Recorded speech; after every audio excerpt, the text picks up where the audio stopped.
On today's question of faith, is Exodus 90 worth my time? Hey everybody, this is Question of Faith. I'm Deacon Mike Hayes. I'm the Director of Young Adult Ministry here in the Diocese of Cleveland. And I'm Father Damian Ferentz, the Vicar for Evangelization. And I'm Maria Wankata, Marriage and Family Ministry Specialist. Maria back in the house. Yeah. Yeah. You picked a good sub-zero weather to come back in. Yeah, I've got my vest on to keep me warm. I've got a nice sweatshirt on here. And I have a North Face top. Kayla Gill's wearing a matching one today. I actually have a North Face hoodie, too, that I wore over this. I layered. I didn't really wear jackets, just like layers of North Face stuff. Gotcha. Maria comes on the show when we talk about issues of sexuality and fitness, it seems. Right? Yeah, right, exactly. Your expertise, right? Because your master's is in theology with the concentration in like marriage and family and morality. So that makes sense. And part of the moral life or part of the good life is disciplining one's body, because we're body and soul. So what is Exodus 90? And there is a Magnify 90, a women's version. So let's talk about what these programs are and if they're worth our time or not. Yeah, so I am actually, my husband and I, this year are going to attempt to do both of them. So there's Exodus 90 for men, and there's actually two versions out there for women. One, Magnify 90, the other, Fiat 90. I found a group, a community that's doing Magnify 90. I think, in a way, it appeals to my husband and I because we are into athletics and fitness and disciplining ourselves. Big Phil. And I think as we get older and grow in our marriage and grow in our relationship with God, something like this, a journey like this, really appeals to us to see if we can grow deeper together, but also closer to God. Within the programs, they're built on three pillars. So prayer, asceticism, and community. And I think when you're growing yourself, and this actually I think aligns with Bishop's pastoral letter, like there's pillars to do that. Yeah. And doing it within community and having a support system is foundational to it. But those three pillars are what help you to grow and flourish. So, go ahead. I was going to say, I think for men, I think Phil would probably resonate with this. When we changed sort of the Lenten fast rules, when we weren't all fasting from meat, we were just doing that on Friday, we kind of lost that communal sense of all giving something up together, right? Yeah. And I can go through some of the things. So, like, for prayer, there's in Exodus 90, they go into Scripture, Exodus itself. There's an app for it that kind of walks you through everything, gives you a daily reflection. Could we pause for 1 minute? So yeah. Just because we haven't said it yet. So the 90 is about 90 days. 90 days 90 from Easter. days leading up to Easter. And this just started yesterday? Yesterday. Yes. So yesterday would have been the start for many people who are on this 90-day journey that will lead them to Easter. So it starts even before Lent. Right. Yeah. Okay. Right, yeah. Frequenting the sacraments, so monthly confession, so beyond that once-a-year duty for confession, making confession a more frequent sacrament. Daily Mass as best as you can, weekly adoration, and then it gets into the asceticism, like no TV or only shows that will strengthen your faith. Like The Chosen? Like The Chosen is a good example. No social media, right? Yeah. Unless you have to do it for work, is what friends have told me. Yeah, and a lot of these are kind of discern as to your state in life. Identifying someone to pray for or offering a daily mortification for. Let's see, some of the other things, not consuming sweets and alcohol or snacking. Right? No sugar, snacking no between alcohol. meals. Yep. So a lot of the self-mortification, self-denial. Are there breaks on Sundays like some people take during Lent or not? That's the criticism. Father Damian's got it. So within my workbook for Magnify 90, it says Sundays and solemnities may be lesser in self-denial. If there's a major celebration, discern whether you're called to kind of indulge in the sweets. I like the room for discernment. That makes sense to me because people are in different places. For myself, when I go on a fast, if I give myself a break, it's like I went backwards. For other people, they really enjoy the break and want to celebrate. So I think that makes sense, that there is a sense of discernment because these aren't like moral absolutes. These are Right. spiritual disciplines, mortifications. It's a practice of asceticism that requires some element of prudence. And similar to like other programs, like I did Whole30 once, and if you mess up in anywhere along the 30 days, you got to go back to one, and start again. So you don't get a break. It's kind of like AA in that. A little bit, yeah. To get your coin. Exactly, yeah. But I mean, like for me too, like even during Lent, like when people say, "Oh, I gave up such and such for Lent," oh, but I do it on Sunday, and I'm like, if you couldn't give it up for 40 days, come on, But then others will say, "But Sunday is the Lord's day, and He wants you to rejoice." And so this is where the discernment comes in. Yeah. Correct, yeah. And I like that it is important that there is like Exodus 90 for men, Magnify 90 for women. Yeah. In Exodus 90, it calls on men to do cold showers. Right. That's not. Oh, it's not one for the women. Okay. No, good. no. Ours actually kind of says, don't shop. You're giving up social media and other ways to consume. It's easy then to want to go shopping, buy things for yourself. So it kind of makes those differences because for women, we're trying to cultivate our feminine genius, and for the men, they're masculine. My wife would find that very easy. She doesn't shop at all.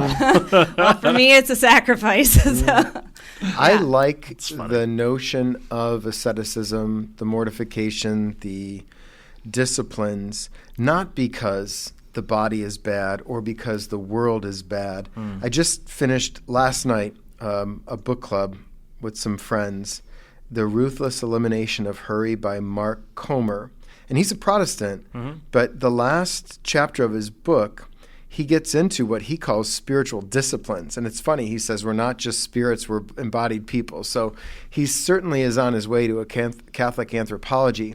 But he says within there that there are certain things that we can do to slow us down. So I was thinking of Carrie Regan, who used to work in our office, who would make a complete stop at every stop sign. Not just slow down and almost stop, but a complete stop. Or Ron Nowak, who's the youth minister at St. Mary's in Hudson, who during Lent drives the speed limit and nowhere over it. Or refraining from social media or doing certain things, not because you hate your body or you hate the world or you're trying to intentionally punish yourself, but you resist things that are good or renounce things that are good for the sake of something that's even better. I mean, on a large scale, like celibacy is one way of doing that. But there is something in the Catholic ethos that's really important. When something is important to us and something is holy and reverent and allows for greater growth, to discipline ourselves in such a way where we can even appreciate that more is key. So I used to pick on those nuns out in Burton, the Byzantine nuns. I've talked to you, Deacon Mike, about this before. They would fast randomly throughout the year, and I thought that's so silly. We have Lent for that. But the more I went along, the more I realized you enjoy feasts more when you fast more. And when we used to do the 9 nights a night prayer, I would fast for the parishes for 9 straight days, so I wouldn't drink alcohol on those days. I had to use social media because I was kind of trying to promote it online. But then that last day, it was a great day of rejoicing. I'm just finishing a novena now to St. Joseph, and I fasted from social media at least Instagram for 9 days and alcohol for 9 days. And I think I don't often see the fruits of those fasts right away, but I know they're good, and I know that the Lord is pleased that I renounce something for the sake of something greater. I do know that's true. And you don't overdo it is the other thing. It's like, you fast from what you fast for, and then you go back and you dabble back in. I think for the danger in some of these things for some people is that they overdo it, is that they say, okay, now, I think you mentioned it earlier, it's like we're not saying the body is bad. There's some people who will then. They'll say, body bad, spirit good. And, we're not Manichaeans. We're not, we're not that type of folk. And it's a sacrifice. It's for the sake of the other. A lot of this is built on, John the Baptist. I must decrease so he can increase. And so, in marriage, I know Phil would do anything for me, give up anything for me. And this I'm doing for God. Like, we're doing it for God, for our relationship with God, to point ourselves and others by what we do to him. And in doing it for God, you're able to love your husband more, Right. because then your love is more united with God's love, which allows you to love him even better than you did before the fast or whatever. Mm-hmm. Yeah. Some folks would say that the pillars of Lent, prayer, fasting, almsgiving, are sort of similar to this, except they've cut out the almsgiving, and that they said that one of the criticisms of this, I think, is that they're saying that it's too self-focused, almost Pelagian. Like, well, we could save ourselves if we just do this, if we become, more fit for God, if you would. I've heard some people say those kinds of things as well. Yeah. So I think that's a danger in this as well. Yeah. I know within the guidelines that they put out in Magnify 90, like because of the fasting component that it calls for on Fridays, you're supposed to avoid stepping on the scale.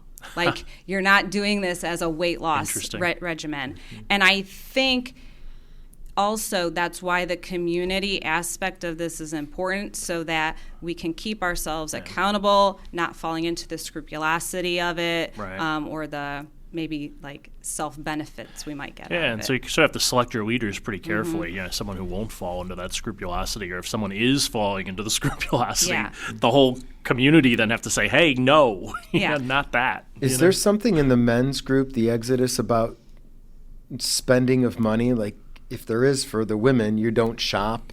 Is there something for the men, like no gambling or no this or no that? Because it would seem that would naturally flow into then tithing or almsgiving somehow. Not that we tithe as Catholics, but we certainly are asked to give alms, time, talent, treasure. I don't know, but that would seem to be a natural progression from the asceticism. You don't deny yourself simply to deny yourself. You deny yourself to glorify God, and in doing so, you become more like God. So your life ought to look more generous. Sure. Yeah.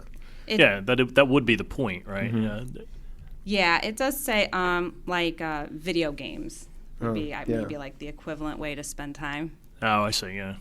I got it. Yeah, not quite the same thing, because see, that's still self-focused, right? You're not giving to someone else, and that, other than what you said earlier about the thing, like you're not encountering the poor, you're not encountering the vulnerable, you're not going beyond yourself, right? So I think that's one of the dangers in this, is that it ends up being too insular, if you would. Yeah. It would be great if, like, the whole group, so a group of guys in my parish did this a couple of years ago, according to one of our staff members, and that they really had a good time with it, but a bunch of them got together later and said, now we should do something in service. So your point, I think, is apt, that that they got together, they did this, it was very self-focused, but it did push them forward into the community afterwards. So maybe afterwards instead of alongside is one of the benefits of this at the end. And you can look at it not as a danger, but as an opportunity, in the same way that, when you get on a plane, they say, if we lose pressure, put your mask on first. So you got to take care of yourself first before you go save the world.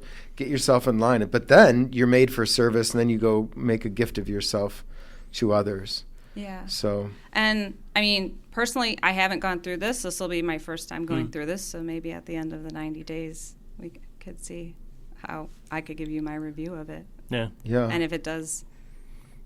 Yeah, we'll bring you back at Easter. Yeah. Yeah. If it does what? I was going to say, as a working of it, fulfill like that almsgiving, that going out of self to others, just through the work done internally, spiritually. I think you guys do that anyway, so. Yeah. I think, too, it helps to consider these things the way that an athlete or an artist or a musician would consider his or her craft. So if you want to be excellent as a painter or a singer or a guitar player or a basketball player, there are certain no's that you are going to have in your life. No to unhealthy food, no to staying up late, no to partying, in order that you can say one big yes to whatever it is that you've been asked to do. So you deny yourself many things, and you say no to many things in order to give one big yes to what's most important. And that's also true in the spiritual life. And sometimes it may look a little strange, say that person's extreme. But then when they come home with their championship or the masterpiece painting, you say, geez, all that effort and all that work really played out, and you congratulate the person for doing that. And in some ways, this is the life of the saint, the life of the holiness who makes God first and foremost, and is willing to do radical and nutty and crazy things for the love of God. Again, John the Baptist, my favorite line in Scripture is, "From the days of John the Baptist until now, the kingdom of heaven suffered violence, and the violent bear it away." So it's also the title of O'Connor's second novel. But the idea is that for Christians, ever since John the Baptist came on the scene, we're going to be attacked. But what's the response to the attack? The violent bear it away. It means that Christians, they're not violent toward the world. They're actually violent toward themselves through mortification, asceticism, self-denial, not because they hate themselves or they're angry. It's like, I'm going to give up these things. I'm going to make radical decisions for the sake of the kingdom in order to further the kingdom. And maybe that is giving up something that you really like. I really like sweets, but I'm going to give them up for the sake of something greater. I really like travel, but I'm going to give that up. I'm going to sacrifice it. I'm for the sake of something greater. And I think it does take some spiritual maturity to get there. And if you try to do that with the wrong motives, it can get you in trouble. I do think that's right. So it's good. That's why the community is important. The accountability is important. That the discipline itself doesn't become your new God, but that you're using these disciplines and these moments of mortification or asceticism in order to worship God and come closer to Him. And you know that if the fruits of your disciplines are that you become more angry, you become more cocky, maybe you've got a six-pack now, but you're become more vain, then this hasn't worked the way that it should. It should make you more generous. It should make you more kind, more patient, more understanding, more loving. It should make your love more pure. That's what I think you want to look for at the end of these 90 days to see if it did what it was supposed to do. Yeah, I'm thinking about folks like Dorothy Day, too, who lived a certain way, lived among the poor, who gave up comforts in her own life, and who said often, if you're going to work with the poor, be ready to really be uncomfortable because you're going to become what you're near. You're going to become uncomfortable, and you're going to become someone who's giving things up that you normally wouldn't, and that will change. It might even change your community as well. So it's a similar kind of vein. Yep. Yeah, and I think some of the disciplines it calls for can be very scary to think about doing. And so one of the things my husband and I did is we kind of look through and we're like, well, maybe we can't do all of these, right. But which ones can we do, or which ones can we, maybe do a part of for year one? Because there are people who do this year after year after year, and so it can't be the same for them every year. There's got to be something deeper that they get each year, and I do relate it to like marathon training. You don't just go out and run 26.2 miles. You have to train for months and months and months, and your first marathon is nowhere near as good as probably your most recent marathon if you've been a marathon runner for years. Some people can't even do a marathon, but maybe they can do a 10K. Do something. Your pace is your something. You always work to get better, and that kind of discipline and maybe that small bite-sized approach is more manageable than jumping in all the way and trying to do it all. Yep. Yeah, and a lot of the disciplines you do now for the sake of Exodus 90 or whatever it is that you're doing may benefit you down the line in some other situation because of something that you learned here. So you're not going to gain and understand all the fruits of these spiritual practices right now, but they're certainly worth doing as long as they're done in faith, and in prayer. Like, Lord, I'm just finishing this 9-day novena now, and I'm confident that the sacrifices I make are good and will bear fruit down the line, even if I don't see them now, and I trust that that's the case. But yeah, fasting for the kingdom and uniting our sacrifices to the sacrifice of Christ, that's where it's at, Yeah. And when we do all these things together, I think it's important. You know, like you did mention Carrie Regan before. She used to say, "Exodus 90 is a bro thing." You know, and, well, you know, not completely wrong. I mean, obviously they have a woman's version of this now. You know, but at the same time, I think it was something that the guys in my parish all wanted to do together, and they kind of bonded a little bit more closely together because they did that. They had that shared experience. So there's something good about it, I think. Yeah. And I find the fasting, the asceticism, the mortifications easier to do if you have a particular intention.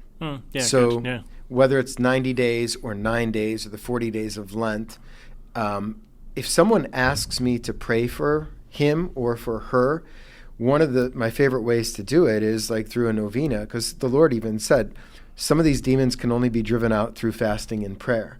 And if I have someone else on my mind and heart when I feel like having a drink or going to Instagram and doing this, I say no, because for the sake of this person, I am going to make a sacrifice of myself. I'm going to offer myself as a sacrifice. This is my body. This is my blood poured out for you in particular, or this particular group, or this particular intention. So if you're struggling with, man, I don't know if I could do this, think to yourself, is there a situation or is there a person who really needs your prayer? And then attach your intention to your activity, and it'll make it more efficacious for you. It's like a marathon runner who runs for somebody else or a certain cause or something like that. I know Marion's uncle, the great Deacon Andy Cavalieri that I talk about all the time, he ran the New York City Marathon for Marion's mother who had cancer and a few other relatives who had cancer, and he had their names printed on his shirt, and he said every time he got tired, he just looked down. Yeah. You know? Yeah. It's a communion of saints. I mean, this is what's supposed to happen. It's the body of Christ, that we're not in it for ourselves, but what we do benefits others. And the opposite is true too. When we're not acting according to the life of grace and we're choosing other things besides God, it harms others too. So yeah, all this is important. Mm-hmm. Great. All right. So keep it up. Good luck with Magnify 90. Thank you. You'll be good. All right. Church search. Let's go to Nativity out in Lorraine. Nativity of the Blessed Virgin Mary. It's one of my top 5 churches in the diocese, really? if not top 3. Well, it's a hidden gem. My classmate, Father Craig Ovanek, is the pastor there. If you've ever been to St. Stanislaus in Slavic Village, it's like a mini version of that. In the heart of Lorraine. It's in a rougher neighborhood that used to be, when the steel mills were there, a really happening city neighborhood, but it's a little blighted now. Although I think Lorraine is making a comeback. It's Gothic in architecture, and the brick is the same tone, the same color as the Basilica at Notre Dame. It's like a golden brick, and it's very clean. Father Glebko was there before Father Ovanek was the pastor, and it's lovely. The music there is great. The people are great. I've given a parish mission there. It's also the site in Lorain County for pilgrimage for the Jubilee year, so you can go there and get your indulgence. And it's lovely. It's I'll be out there on Thursday dropping their stuff off. Oh yeah? Yeah. I'm heading down to Ashland tomorrow to drop their stuff off. Very nice. All right. So if check out our Jubilee year sites as we continue the great Jubilee year of hope. And let's take a look at the readings for the third Sunday in Ordinary Time, beginning of the Gospel of Luke. But I also like the second reading this week, which is from St. Paul. You know, a body is one but has many parts.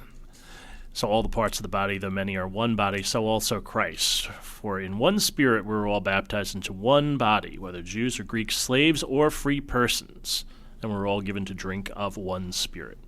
I always like that one. Yeah, I agree.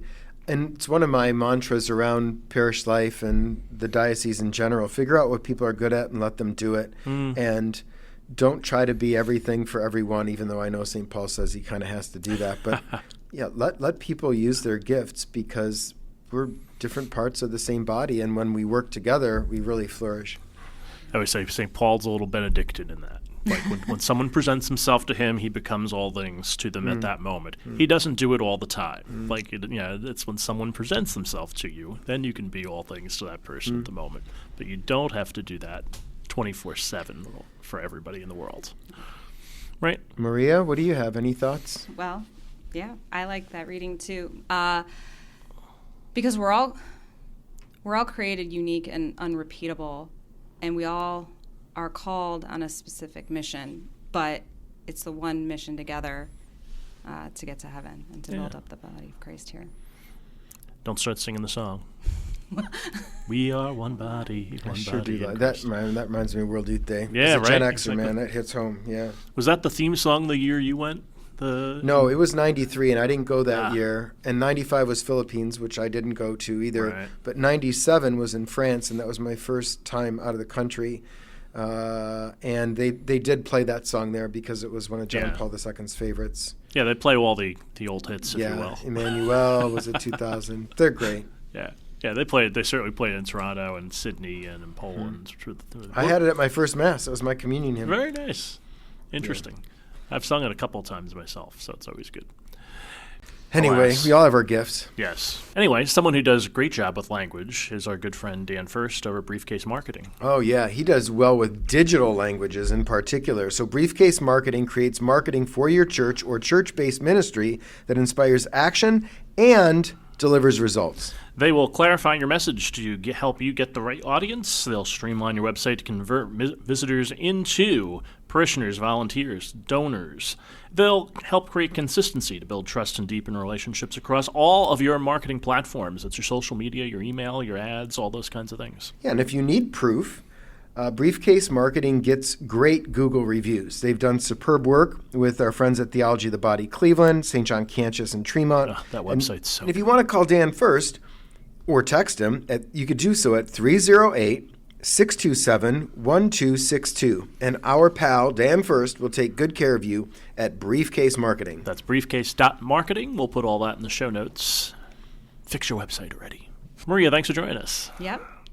And if you're doing Exodus 90 or Magnify 90, you're in our prayers this week as you head toward Easter, which will also be my anniversary this year. Oh, wow. 23 years, Easter Sunday. Oh, Mike and Marion, longest running Broadway show. All right, so we'll be back next week, and we'll have all this and more next time here on Question of Faith.